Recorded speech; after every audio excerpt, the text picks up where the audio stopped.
প্রেম শিবির মাদ্রাসার হুজুরের কাছে বউ ছাড়া বেচারা কিচ্ছু বুঝে না। নিজের ভালোবাসা সব উজাড় করে দিয়েছে তার বৈধ সঙ্গীর জন্য। আকাম কুকাম করে অজায়গায় কুজায়গায় ভালোবাসা মিলায় না।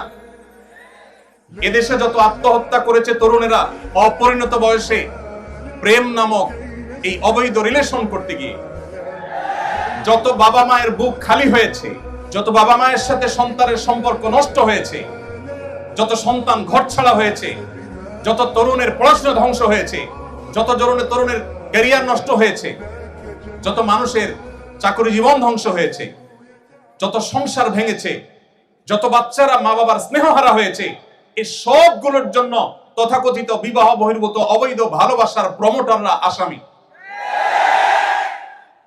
এরা কেউ এই সমস্ত অপরাধের দায় এড়াতে পারে না। নবী সাল্লাল্লাহু আলাইহি ওয়াসাল্লাম বলেছেন, যে মানুষ, যে যুবক, যে তরুণ, যে মুসলমান নিজের দুই চোয়ালের মধ্যবর্তী অঙ্গ অর্থাৎ তার মুখকে এবং তার দুই পায়ের মধ্যবর্তী অঙ্গ অর্থাৎ তার সম্ভ্রমকে রক্ষা করতে পারবে, এগুলো সে হারাম পথে ব্যবহার করবে না, এই দায়িত্ব এবং গ্যারান্টি যে যুবক যুবতী, যে মানুষ নিবে, নবী সাল্লাল্লাহু আলাইহি ওয়াসাল্লাম বলেছেন কিয়ামতের দিন আল্লাহর কাছ থেকে জান্নাত পাইয়ে দেওয়ার দায়িত্ব আমি নিলাম। চ্যালেঞ্জ গ্রহণ করা যাবে ইনশাআল্লাহ। আল্লাহ আমাদেরকে তৌফিক দান করুন।